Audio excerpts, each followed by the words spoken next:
मेरी माँ सामान बांध रही थी जब मेरी सहेली मुझसे मिलने चली आई और मुझे देखकर कहने लगी, क्या तुम कहीं जा रही हो जो सामान पैक कर रही हो? मैंने कहा, नहीं मैं नहीं जा रही, बल्कि मेरी माँ जा रही हैं, तो इसलिए मैं उनका सामान पैक कर रही हूँ। सहेली ने हैरत से मुझसे सवाल किया कि तुम्हारी माँ कहाँ जा रही हैं? तो मैंने बहाना बनाते हुए कह दिया कि वे मेरी छोटी मौसी की तबीयत ठीक नहीं है, तो उनके पास कुछ दिनों के लिए जा रही हैं।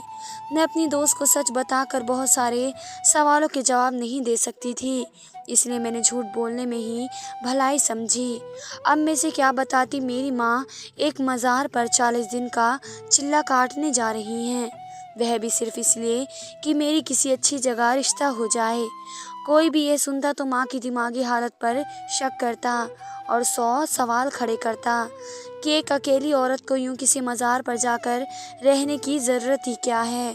शायद मेरा कोई बाप या बड़ा भाई होता तो वे माँ को जाने से रोक लेता, मगर यही तो मसला था कि मेरा कोई बड़ा बाप या भाई नहीं था, वरना मोहब्बत इस हद तक आती ही नहीं कि माँ को मेरे रिश्ते के लिए परेशान होना पड़ता। मैंने माँ का सामान बांधा और अपनी सहेली को लेकर छत पर चली गई। वह मुझे असल में अपनी शादी का कार्ड देने आई थी, क्योंकि उसकी शादी तय हो गई थी। माँ के जाने का वक्त हो रहा था और मैं दुआ कर रही थी कि मेरी सहेली माँ के जाने से पहले पहले ही अपने घर को चली जाए, क्योंकि मैं नहीं चाहती थी कि माँ के मुंह से गलती से भी निकल जाए कि वे कहाँ जा रही हैं। मेरी दुआ कबूल हुई और कुछ देर बैठने के बाद मेरी सहेली अपने घर को चली गई और उसके जाने के 10 मिनट बाद ही माँ भी मुझे आवाज़ देते हुए सामान लाने का कहने लगी। मैंने माँ का सामान पकड़ाया और एक बार फिर उन्हें जाने से रोकना चाहा और कहा कि माँ, तुम्हें जाने की क्या ज़रूरत है, ये सब ठीक नहीं है। माँ ने मेरे सर पर हाथ फेरा और कहने लगी, मैं तेरे लिए ही तो जा रही हूँ, सिर्फ 40 दिन की ही तो बात है। मुझे यकीन है कि तू मेरे पीछे अपनी बहन भाइयों का अच्छे से ख्याल रख लेगी। देखना, जब मैं वापस आऊँगी तो तुम्हारी शादी बहुत धूमधाम से होगी। माँ ने मेरी एक भी ना सुनी और घर से निकल गई।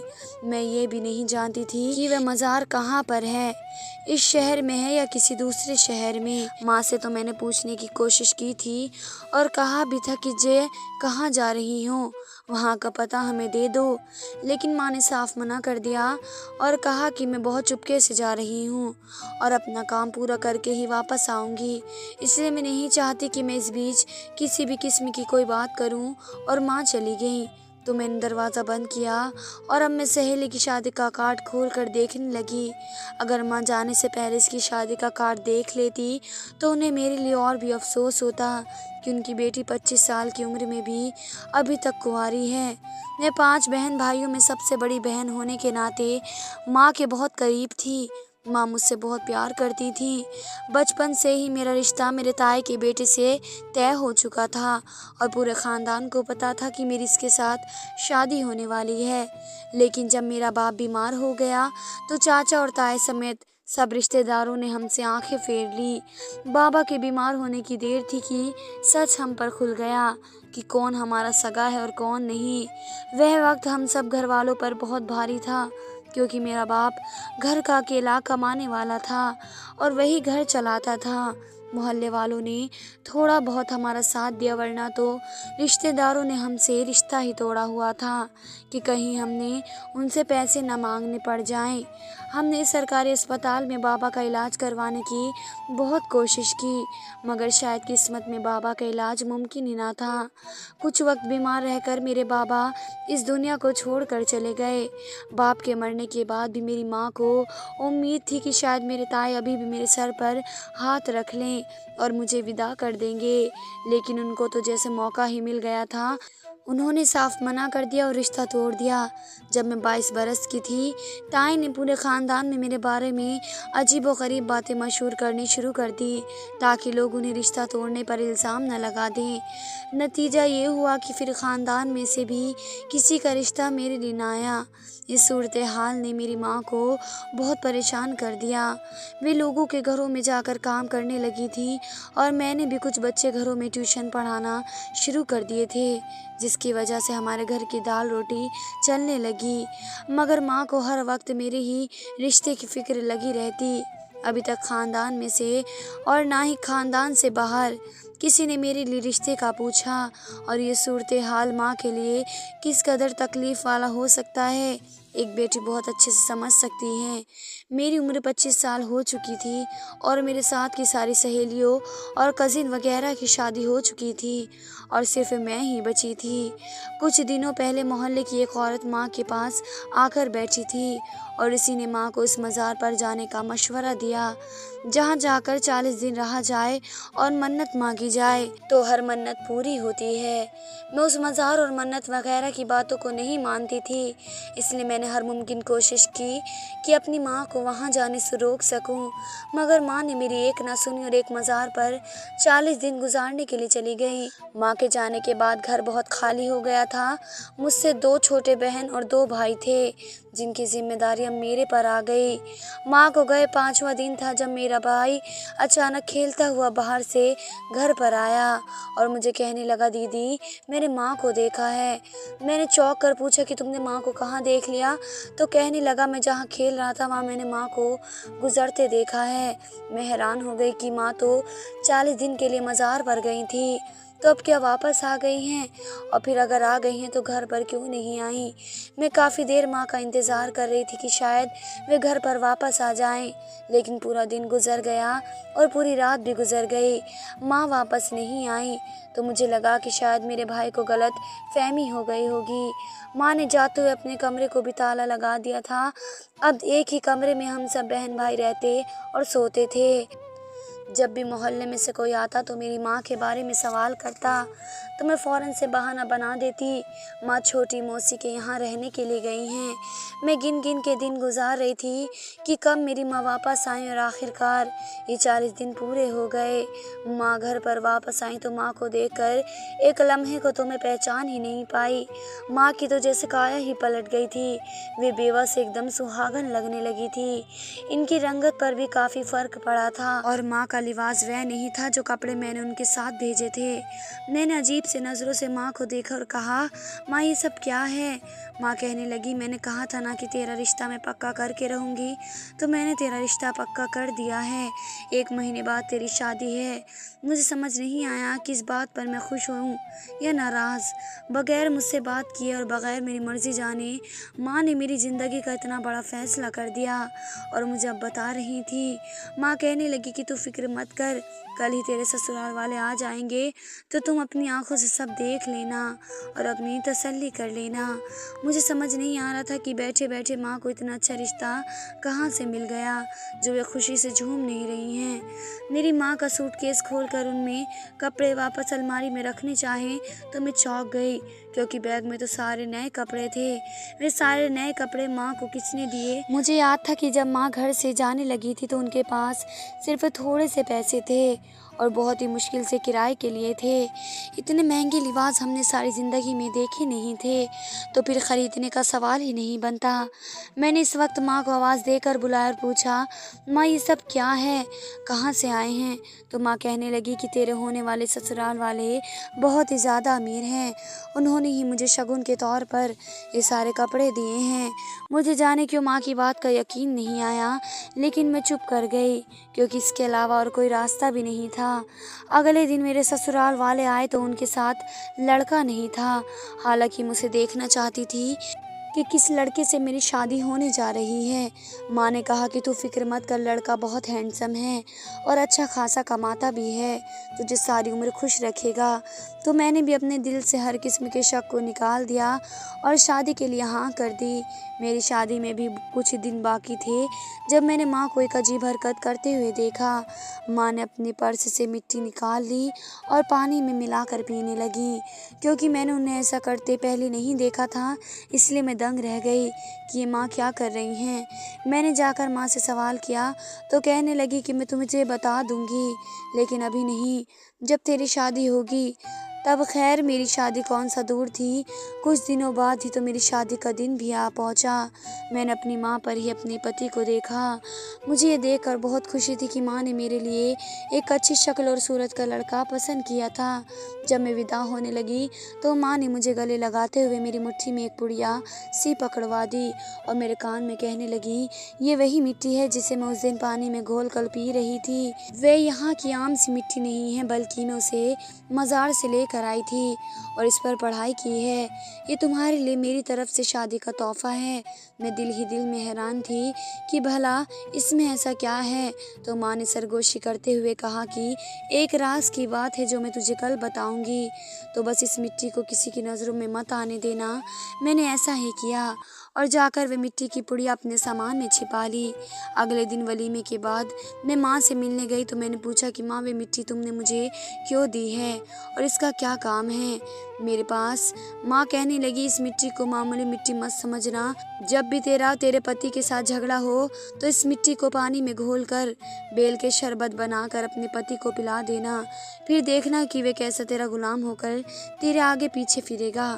पति को काबू में रखना बहुत ज़रूरी होता है, वरना औरत के कदम मजबूत नहीं रहते। माँ कह तो ठीक रही थी और कह भी मेरे भले के लिए रही थी, इसलिए मैंने वादा कर लिया कि मैं वैसा ही करूँगी जैसे कि वे बता रही हैं। वैसे तो मेरा पति अच्छा था और मेरा बहुत ख्याल रखता था और मुझे नहीं लगता था कि हमें कभी लड़ाई भी होगी, लेकिन एक दिन ऐसा हो गया कि गलती मेरी ही थी और मेरे पति ने मुझे कहा था कि मैं इसकी माँ को वक्त पर दवा दे दूँ, क्योंकि अगर वे दवा ना खाएं तो उनकी तबीयत बिगड़ जाती है। लेकिन मैं भूल गई और मेरी सास की तबीयत इतनी ख़राब हो गई कि अस्पताल लेकर जाना पड़ा। वापस आकर मेरा पति मुझसे बहुत नाराज़ हुआ और मुझ पर बहुत चिल्लाया। मैं भी उससे लड़ने लगी, इसमें मेरा क्या कसूर है। होते होते हमारी लड़ाई काफ़ी बढ़ गई और वे गुस्से में घर से बाहर चला गया। अचानक मुझे माँ की दी हुई वे मिट्टी याद आ गई तो मैं खुश हो गई और जल्दी से वो पानी में घोलकर शरबत बनाया और अपने पति के आने का इंतज़ार करने लगी। जैसे ही वह आया तो मैंने मीठे लहजे में उससे बात की और कहा कि गुस्सा ठंडा कर ले और ये शरबत पी ले। मेरे पति ने शरबत पीना शुरू कर दिया और मैं सांस रोक के इसे देखने लगी। माँ की बातें मेरे दिमाग में आने लगी और मैंने तो यही सोचा था कि शरबत पीते ही वे मेरे कदमों में बैठकर मुझसे माफ़ी मांगने लगेगा, मगर जो हुआ वे तो मेरे जहन गुमान में नहीं था। वे शरबत पी के एकदम मेरे पति की तबीयत ख़राब होनी शुरू हो गई। वे खांसने लगा और इतना बुरा हाल हो गया कि वे एक लम्हे में ही बेबस होकर बेहोश हो गया। इसको यूं देखकर मेरी तो चीख निकल गई। मैंने जल्दी से मोहल्ले वालों को आवाज़ देकर बुलाया और हम सब मेरे पति को अस्पताल लेकर आए। मेरे पति की तो माँ पहले ही एडमिट थी और अब मेरे पति को भी यहाँ लाना पड़ गया था। मुझे माँ पर गुस्सा आ रहा था कि उसने मुझे किस किस्म की मिट्टी दे दी, जिसकी वजह से मेरे पति की हालत इतनी ख़राब हो गई। मैं सोच रही थी कि माँ को फ़ोन करके ज़रा इसकी खबर लूँ कि मैंने माँ को वहीं पर आते देखा। मैं हैरान हुई कि उनको किसने बताया कि हम यहाँ अस्पताल में हैं। मेरी तो उनसे कोई बात भी नहीं हुई और पति तो मेरे कमरे में बेहोश पड़ा था। मुझे लगा कि वे मेरी तरफ ही आ रही होंगी, लेकिन माँ बिल्कुल सीधा चली गई। शायद वहाँ किसी और से मिलने आई थी, मगर किससे मुझे ताज्जुब हुआ तो मैं फ़ौरन माँ के पीछे भागी कि देखूँ वे यहाँ किससे मिलने आई हैं। और ये देखकर मेरी हैरत की इम्तिहान ना रही जब माँ को मैंने अपनी सास के कमरे में जाते देखा। मैंने जब माँ के पीछे जाकर देखा तो मेरी माँ सास के पास बैठी उनसे बातें कर रही थी। हैरत वाली बात यह थी कि माँ को मेरी सास के बारे में किसने बताया, क्योंकि मैंने तो उन्हें खबर तक नहीं दी थी। मैं वहीं दरवाजे के बाहर खड़ी होकर माँ का इंतज़ार करने लगी। जैसे ही माँ मेरी सास से बातें करने के बाद बाहर आई तो मुझे देखकर एकदम घबरा सी गई। मैंने पूछा, माँ तुम यहाँ पर कैसे आई हो, तुम्हें किसने बताया? तो कहने लगी कि मुझे तो तेरी सास ने बताया था, तूने तो खबर देना भी गवारा नहीं किया। अब अगर बेटी की माँ होकर मैं तेरी सास की तबीयत को ना पूछती तो मुझे बातें सुनने के लिए मिलती, इसलिए मैं इसकी तबीयत पूछने के लिए आ गई थी। बात तो माँ की ठीक थी, मगर मुझे ये सारा मामला ठीक नज़र नहीं आ रहा था। मुझे जाने क्यों किसी गड़बड़ का एहसास हो रहा था। मेरी सास में भला मेरी माँ क्यों खबर दी। माँ घर चली गई तो मैं अपने पति के पास आ गई, जिसकी तबीयत अब ठीक थी। डॉक्टर से कुछ देर बात करने के बाद मैं अपने पति को घर वापस ले आई। अगले दिन मेरी सास भी डिस्चार्ज होकर घर आ चुकी थी। इस दौरान मेरी माँ बार बार मुझे कॉल करके कहती रही थी कि मैं अपने पति को अपने काबू में रखूं। मैंने जब माँ को बताया कि उसकी तबीयत ख़राब हो गई थी तो माँ कहने लगी कि वे मिट्टी खाने की वजह से ऐसा कुछ नहीं हुआ होगा, क्योंकि एक दिन तेरे सामने वह मैंने भी तो पानी में घोल कर पी थी, लेकिन ज़रूर तेरे पति को वैसी तबीयत ख़राब हो गई होगी। मुझे माँ पर शक होने लगा कि वे बार बार मुझे क्यों बता रही हैं कि मैं वही मिट्टी अपने पति को शरबत में घोल कर पिलाऊं। मैंने कहा कि माँ, वह तो सारी मैंने एक ही दिन उसे दे दी थी, अब तो मेरे पास में नहीं है। तो माँ कहने लगी कि तुम परेशान मत हो, मैं कल तुम्हारे घर पर आऊँगी तो तुम्हें दे जाऊँगी। आखिर मेरी माँ के दिमाग में चल क्या रहा था, वे क्या चाहती थी कि वैसा ही करो जैसा वे कह रही हैं। मैं एक बार देख चुकी थी कि इस मिट्टी की वजह से मेरे पति की जो तबीयत ख़राब हुई थी, तो दोबारा मैं वैसा रिस्क लेना नहीं चाह रही थी। लेकिन सच का पता चलाना भी बहुत ज़रूरी था कि मेरी माँ मेरे पीछे क्यों पड़ी हुई थी। अगले दिन माँ मुझसे मिलने आई तो कहने लगी कि पहले मैं तेरी सास की ज़रा तबीयत पूछ लूं, वरना वह कहीं बुरा न मान जाए। मैंने कमरे की खिड़की से झांक कर देखा तो मेरी सास माँ को कुछ समझा रही थी। ते मेरी सास के हाथ में एक चीज़ पकड़ा दी, जिसे लेकर मेरी माँ कमरे से बाहर आ गई।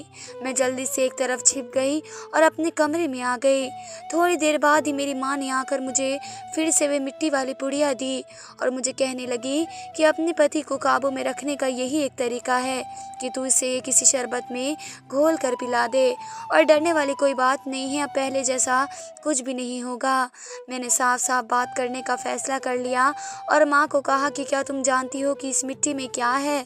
माँ कहने लगी कि अरे जो कुछ भी मिट्टी में है वही तो ठीक है, और तुम्हें बताया तो था कि मज़ार से लाई गई ख़ास मिट्टी है।